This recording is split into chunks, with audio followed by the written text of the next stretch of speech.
بسم اللہ الرحمن الرحیم۔ قسط نمبر 2۔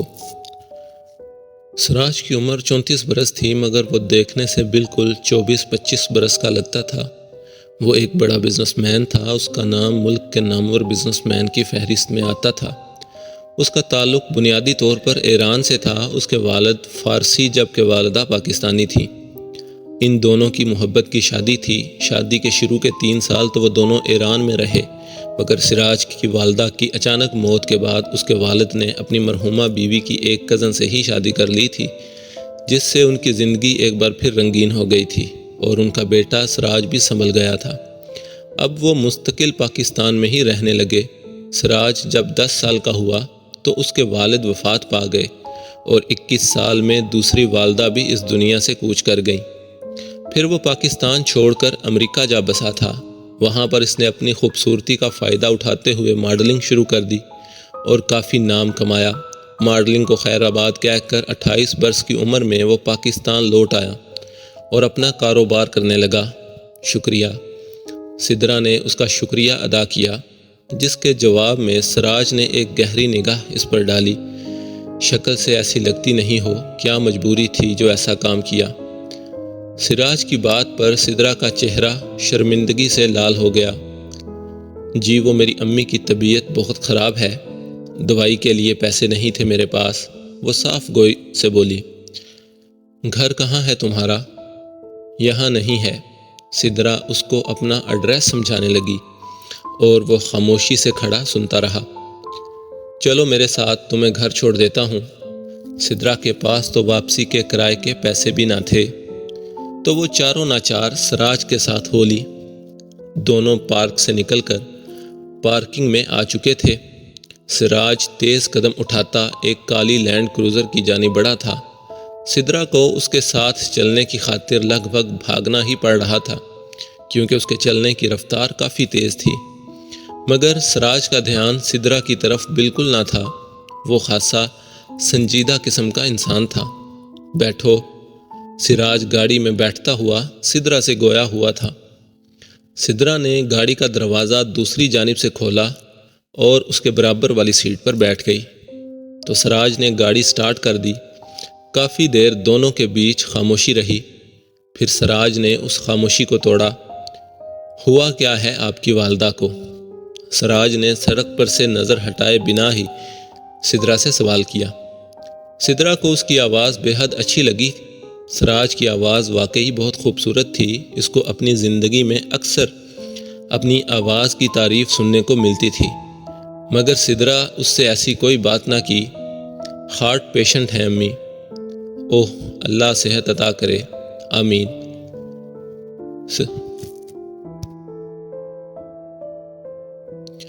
سراج کو وہ بھولی والی لڑکی پہلی نظر میں ہی بھائی تھی، جس کی وجہ تھی سدرا کا مکمل لباس اور اس کی حیا۔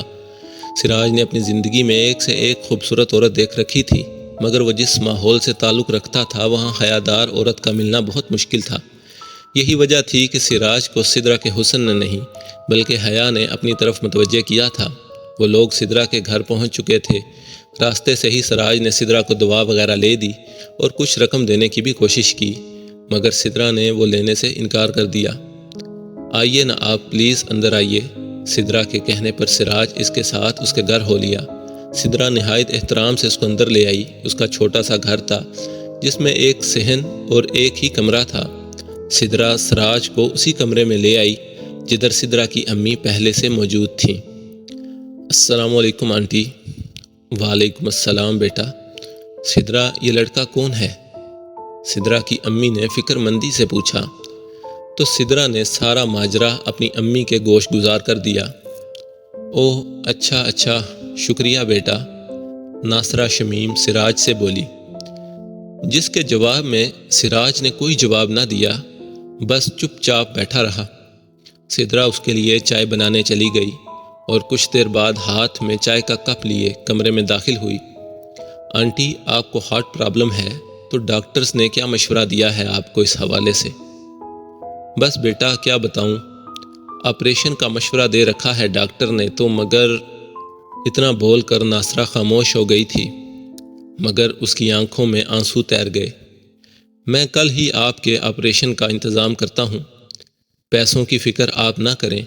سراج کی بات پر ناصرہ نے حیرت سے اس کو دیکھا اور سوچنے لگی کہ ایک میرا بیٹا ہے جس کو سگی ماں کی کوئی پرواہ نہیں، اور ایک یہ ہے جو اجنبی ہو کر بھی میرے لیے اتنا کر رہا، اتنے مہنگے آپریشن کا خرچہ اپنی جیب سے دینے کو تیار ہے۔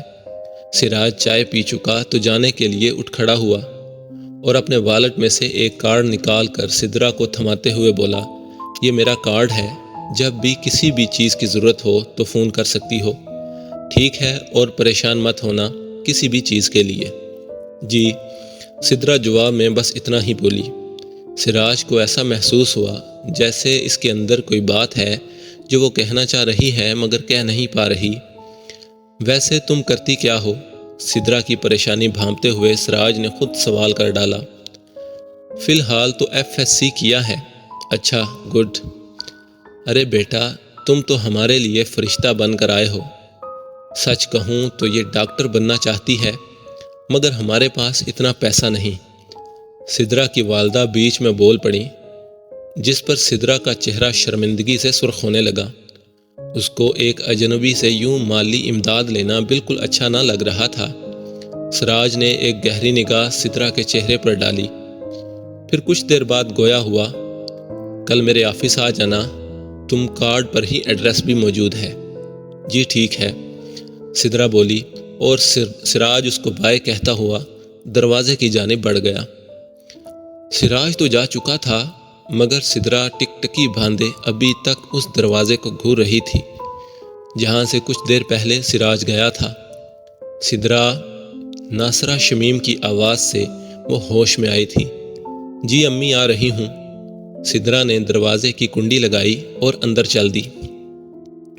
امی، آپ تھوڑی دیر سو جائیں، میں آپ کا سر دبا دیتی ہوں۔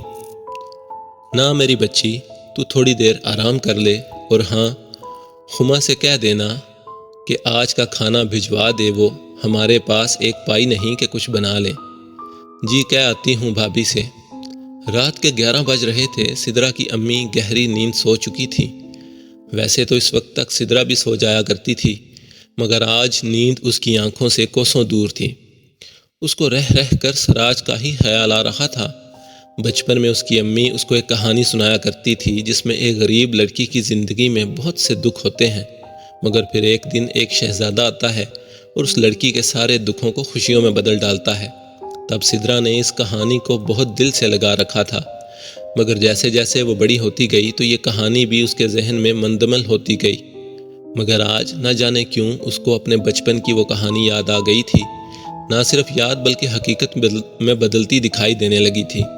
اسی خیال سے سدرا کے حسین چہرے پر ایک دلکش مسکراہٹ آ گئی تھی مگر اگلے ہی پل اس کو اپنے منگیتر نعمان کا خیال آیا تو وہ اپنے اندر عجیب سی بے چینی محسوس کرنے لگی۔ وہ سراج کا خیال جھٹکتے ہوئے اپنے بستر پر آ لیٹی اور آنکھیں بند کر لیں۔ آنکھیں بند کرتے ہی اس کی نظر کے سامنے سراج کا ہی چہرہ گھومنے لگا۔ اس نے جھٹ سے اپنی آنکھیں کھول دیں۔ یہ کیا ہو رہا ہے مجھے؟ نہیں، میں نعمان کی امانت ہوں، مجھے ایسا بالکل نہیں سوچنا۔ وہ دل ہی دل میں خود سے مخاطب تھی۔ یہی سوچتے سوچتے اس کی آنکھ لگ گئی۔ آج سدرا کو سراج سے ملے پورا ہفتہ گزر چکا تھا مگر 24 گھنٹے اس کی یاد سدرا کے ساتھ رہنے لگی تھی جس کی وجہ سے اس کے چہرے پر ایک خاص چمک نے لے لی تھی مگر وہی چمک نعمان کو یاد کرتے ہی مانند پڑ جاتی۔ سدرا کے لیے بہت مشکل ہوتا جا رہا تھا یہ سب کچھ۔ وہ بار بار سراج کا خیال جھٹکتی تھی مگر سب کوشش بیکار۔ یہی وجہ تھی کہ وہ سراج کے آفس بھی نہ جا پا رہی تھی۔ اس کو ڈر لگنے لگا تھا خود سے، خود کے بے قابو ہوتے جذبات سے۔ اس کو ایسے لگتا تھا کہ اگر وہ بس ایک بار اور سراج سے مل لے گی، اس کو دیکھ لے گی تو بالکل ہی لٹ جائے گی، اس کی ہو کر رہ جائے گی۔ تب ہی حقیقت کو سمجھتے ہوئے اس نے سراج کے آفس جانے کا فیصلہ ترک کر دیا تھا مگر دوسری ہی طرف اس کو اپنی امی کی بھی اتنی ہی فکر تھی۔ ان سب کے بیچ سدرا بری طرح الجھ کر رہ گئی تھی۔ سدرا باورچی خانے میں کھڑی آٹا گوندنے میں مصروف تھی کہ اس کے حواسوں پر پھر سے سراج سوار ہونے لگا اور وہ نہ چاہتے ہوئے بھی اس کے خیالوں میں کھو گئی۔ سدرا کو اس کی مال و دولت سے ہرگز کوئی غرض نہ تھی۔ وہ ان لڑکیوں میں سے نہ تھی جو گھر، گاڑی اور پیسے کے پیچھے بھاگتی ہیں۔ وہ تو ان لڑکیوں میں سے تھی جن کے لیے سب سے زیادہ اہمیت صرف اچھے جیون ساتھی رکھتا ہے۔ اور اس کو سراج کی اچھائی نے ہی متاثر کیا تھا۔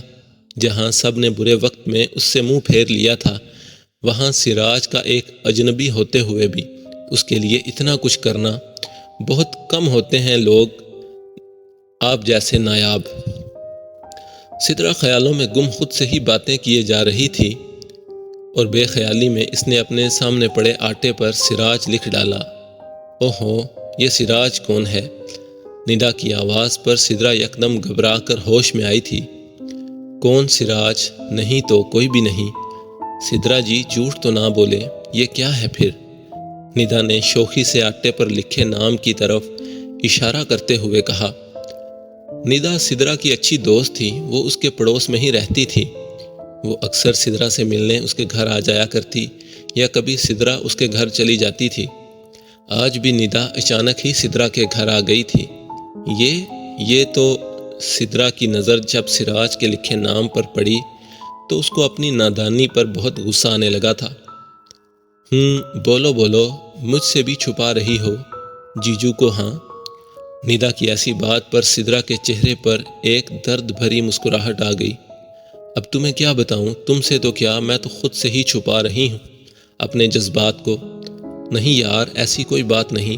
دراصل کچھ دن پہلے امی کی دوائی کے لیے پیسے نہیں تھے تو راستے میں یہ مل گئے تھے۔ انہوں نے میری مدد کی تھی اور کہہ رہے تھے کہ امی کے آپریشن کا خرچ بھی اٹھا لیں گے۔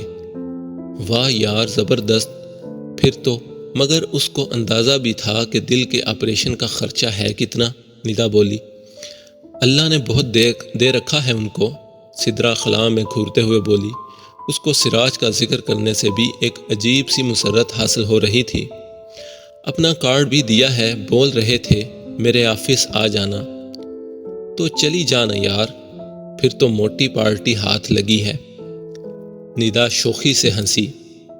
نہیں ندا، سدرا بس اتنا ہی بولی۔ سمجھ گئی۔ میری خوددار دوست کو کسی سے مدد لینا اچھا نہیں لگ رہا ہے نا؟ اچھے سے جانتی ہوں میں تمہیں، پر یار میں تو کہتی ہوں کہ تو اس کو اللہ کی طرف سے مدد سمجھ کر کھلے دل سے قبول کر لے۔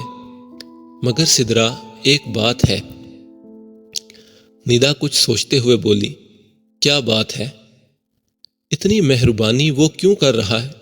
اس کے پیچھے اس کا کوئی مقصد بھی ہو سکتا ہے، ورنہ آج کل کون کسی کے لیے اتنا کرتا ہے؟ نہیں، سراج ایسے نہیں ہے۔ ندا کی بات پر سدرا کے مزاج بگڑنے لگے تھے، مگر کیوں؟ یہ بات وہ خود بھی نہ سمجھ سکی۔